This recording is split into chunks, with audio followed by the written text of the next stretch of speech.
Hello everyone, welcome back to the TJOmega channel for day 1471 of our daily content grind. It's a Sunday, which means we're going to talk about the new episode of Kamen Rider Zeztz. So, with this episode, we did basically confirm that we're going to be in a 2-episode structure for the story arcs, meaning I might drop this back to a bi-weekly and do both episodes at the same time. Rather than focus on just a single episode, because I might not have enough to talk about in a single episode, or I might just have to draw it out to the point where it's just kind of dull to listen to me. Let me know in the comments below how you would like me to handle this. We can continue to do this every Sunday, or I could drop it down into 2-episode blocks, and then maybe have like a more concise, complete conversation about the plots and the episodes themselves. But for now, we're going to go with it episode by episode. I will let you guys in the comment section let me know how you want it to be done or handled. I will take it under advisement. For today, we need to talk about episode 3. And the big deal for episode 3 is discussing the mind's doors. So the first 2 episodes, we kept getting this imagery of these statues that are carved into doors, or rather statues coming out of doors. And now we finally have a word for it, the mind's doors. They are doors into the subconscious of whoever is doing the dreaming. They are located somewhere, or at least access to them is located somewhere within the dreams that Baku enters.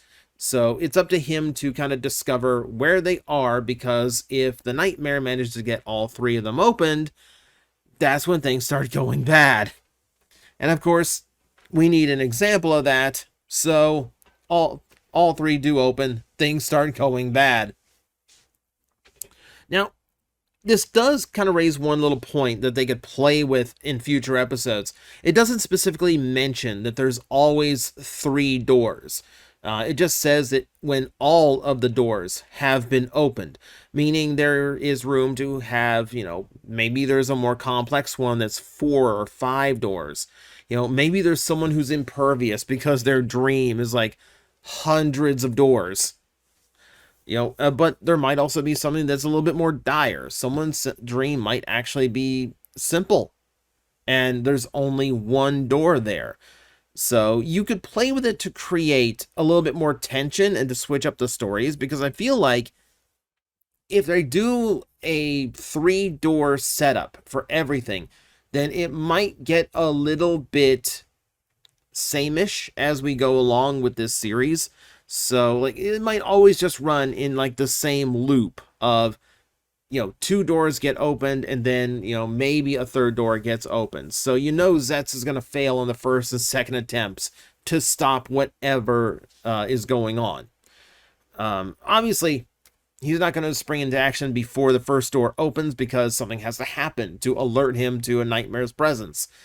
So it's going to come down to episode 1 of the 2-episode block will be about trying to stop the 2nd door from opening. It will inevitably open, and then dealing with door number 3 in the 2nd episode.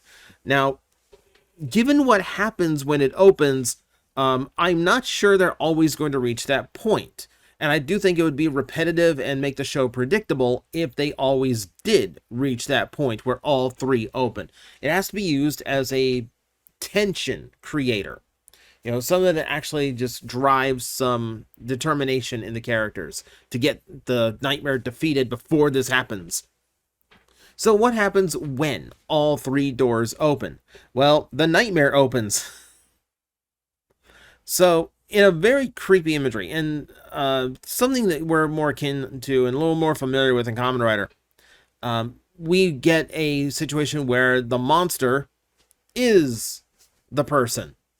So if the dreamer gets their dream accomplished, and they basically lose their subconscious and become part of the nightmare's being itself, and that allows the nightmare to manifest in the real world using the body of the dreamer.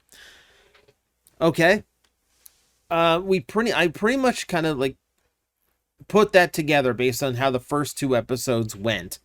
And we get to discuss that toward the end of this video. But for now, yeah, it's it's cool to see. Like, this establishes the stakes.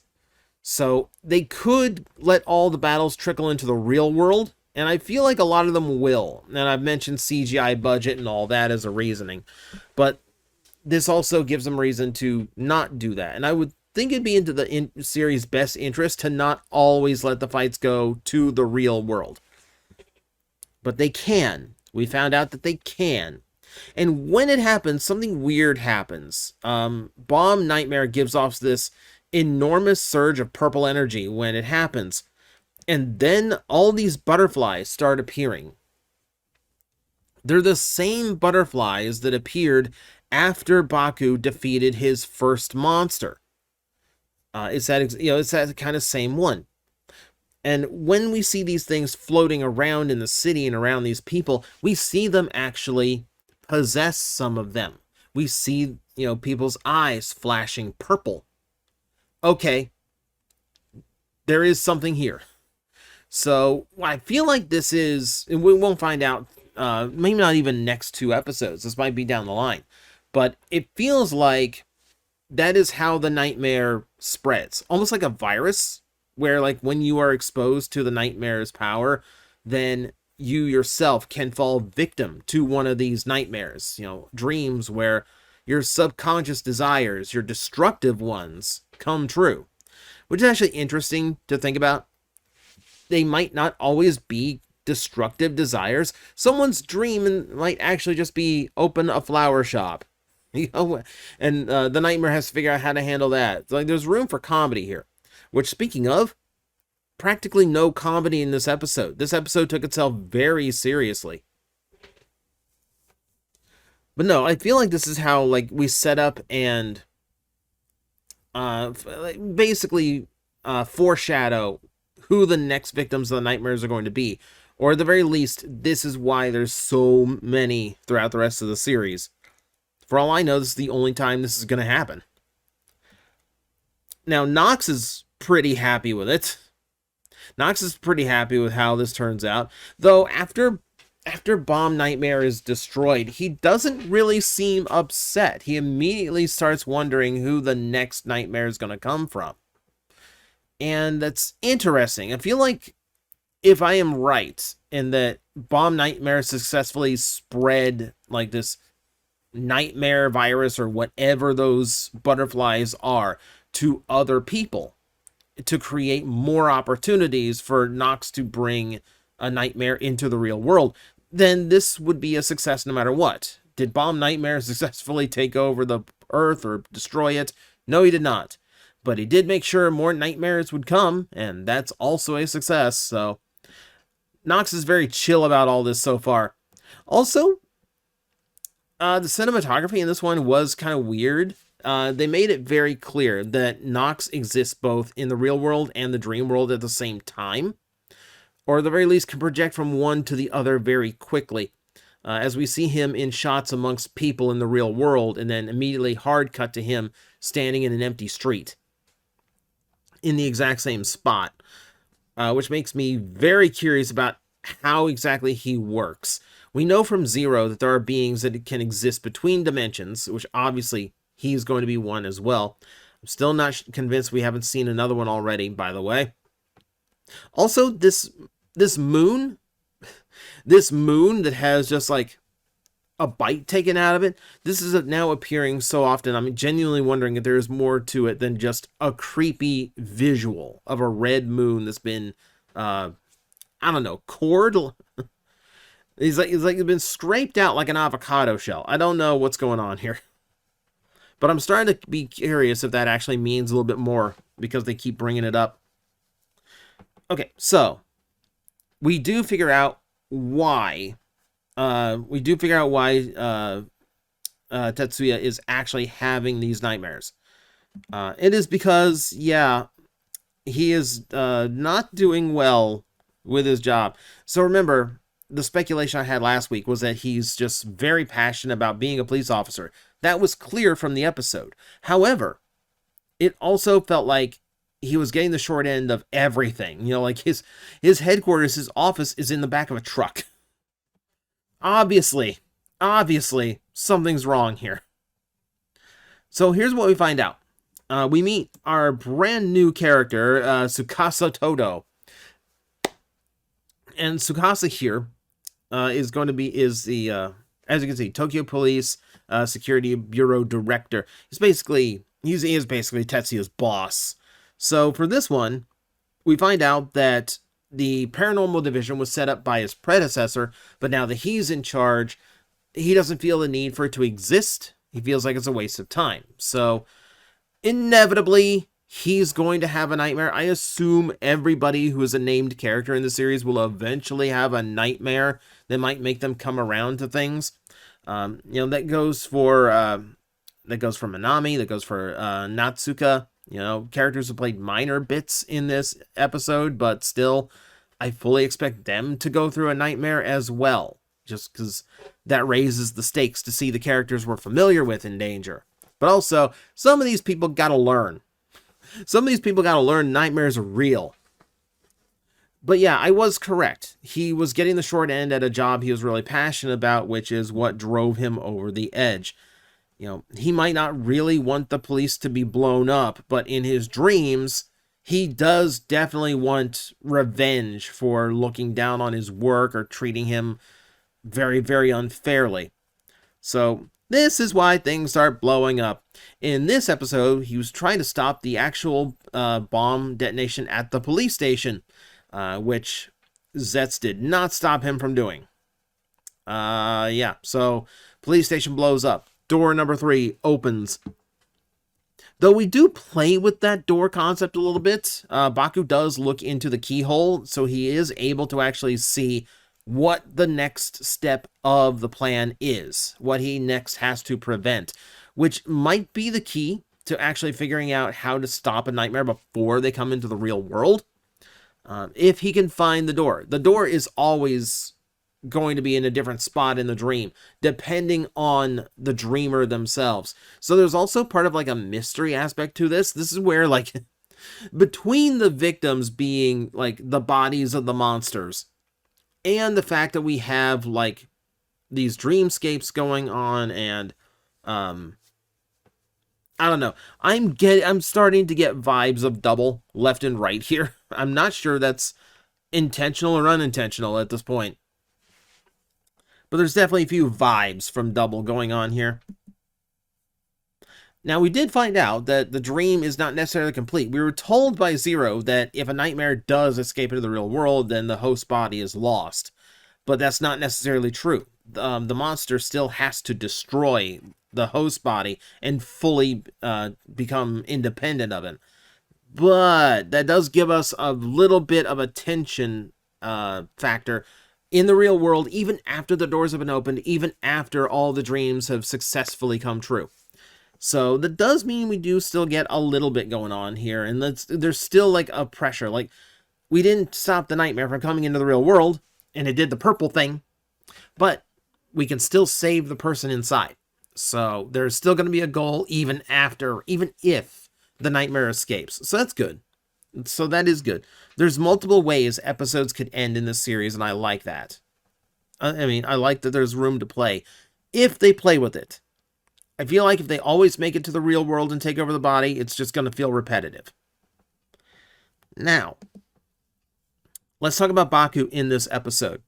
So, because the nightmare does manage to make it to the real world, this is the first time where he actually has to face the fact that this is real. He has been super confident and successful because everything going on has been inside a dream. And because he is a lucid dreamer, he has control in those situations. Here in the real world, he can't do that, and the reality sinks into him. He actually shows fear. He doesn't just arrive on scene, slap the belt on, and go straight into the fight. Not yet, anyway. There's a hesitation because of the realization setting in. And I like that they remember to keep that realism in it. He's not just this gung-ho hero. This is him. This is not, this is not Seven. This is Baku. So they showed that, and I'm really, really happy they showed that. So we'll see that develop as the show goes on, where he will become more confident with his powers in the real world. And then there is Nem. And Nem is still confusing to me. I still feel like she is the same type of being as Zero and Nox, where they're definitely a different part of the dream world than just a standard part of somebody's dream.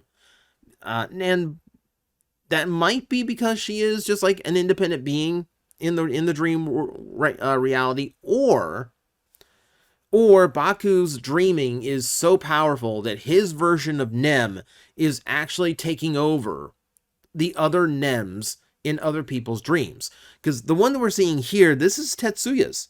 This is Tetsuya's version of Nem acting out her role in his dream. But she refers to Baku as Seven. She remembers their past experiences. And that could either be the fact that this Nem really is an interdream being, exists in a different realm of dreams, similar to Nox and Zero. But also, this could be just almost like an Agent Smith from the Matrix situation going on, where like Baku's dreams are so powerful, his Nem just like forcibly takes over. I don't know which one. I still think she is not what she seems. I don't think she's just a dream aspect. I definitely think she is like a living dream being. And I'm very, very curious to see when that comes true. Really curious to see when we find out about her. Also, before we get into the wrap up of the episode, I just wanted to say I do appreciate a superhero whose biggest ability is sleeping. Baku gets to sleep in approximately 2 seconds. I wish I could do that. I toss and turn. I wish I could fall asleep that fast. But yeah, we did mention it a few times. Yes, we finally get to see Zeztz in the real world, which means, yes, we can have crossovers with other writers. He doesn't have to be exclusive to this universe. We can have fun stuff going on, So I'm happy we got that. I'm happy they actually confirm that. And it does, again, change situations. The real world fights, Baku does not have full control of. He's not doing the cartoony stuff like pulling the background details over to act as his protection. They're not doing any kind of like Inception things going on. No, it's literally just like a normal Kamen Rider fight at that point. But because there is like a danger to the host of the nightmare, as well as the fact that like Baku's powers are more limited in the real world, it does raise the stakes a little bit. And again, I keep saying this, it creates more tension, which is good in these situations. Also, I do really like that they have not forgotten the light effects on his suit. I mentioned that before. Usually when a suit lights up in a Rider series, they tend to forget. They tend to forget about it. It's like maybe before the final fight, they remember, oh, right, the suit can light up. We should do a really cool shot before the final fight. But no, I do like that they are continuing it. The fight itself was really cool. Like, I still really like the fight cinematography. And again, because we have so many differences between the dream world and the real world, I feel like that's going to give the different fights flavor. And that's a really cool thing to do. I really like that aspect of it. We get to see the transform capsum in this episode. And I'm amused that it's literally just, it's a henshin and a transform at the same time. So it's cool to see. It's cool to see, and I do like that it's like, it basically gives him stretching powers. And I'm happy to see that we've expanded that so much. I feel like One Piece changed everything, right? Before then, like, stretchy, bouncy powers were kind of lame. I'm sorry. I find Mr. Fantastic the most boring of the Fantastic Four. But also, if you're a DC comic fan, you have Plastic Man, who's more of a joke character. So, not used to seeing like stretchy shape change powers taken seriously like this. But hey, One Piece gave us a writer who actually had enough imagination to do a lot with it. So we get to see a lot of fancy stuff now. And now it actually seems pretty cool. Like when Baku is like literally like doing like a carnage tendril to sneaky disarm the bomb inside Bomb Nightmare. That's funny. That's kind of funny. It's clever. And yeah, it makes for a good fight. Makes for a good pair of episodes. So that's basically the rundown for episode 3 of Kamen Rider Zeztz. Again, it is a very strong show. It's still doing very, very good. Now, this has all been establishment. There's a ton of mysteries to this series. A ton of, who is Nem? Who is Zero? Why is Baku so powerful? Why, who is Nox? Why was Nox targeting Baku when he tried to help people in the real world? Where did the nightmares come from? Why is the moon got a chunk taken out of it? What are those purple flower or purple butterfly things? There's a ton to figure out in this series. They set up a ton of mysteries in just the first 3 episodes. But a lot of the establishment is out of the way. Zero, Code, Lucid Dreams, Zetz's power set, how he gets new powers, etc., etc. All of that is in the clear now. So how strong the series is will really be determined by the next 2 episodes. So now we get to look forward to those. I am very much looking forward to those. So let me know what you thought of the episode in the comments below. Don't forget, I do want to know what you think, if we should do a 1 or 2 episode block when we do these reviews. Let me know. And as always, I will see you next time. Hello everyone, I am Astral Agent Magnetar, a Tokusatsu VTuber, and I am streaming 4 times a week over on Twitch, Monday, Tuesday, and Wednesday afternoons, and a special late night one on late Friday/early Saturday. So come watch, come hang out, and let's make an impact together.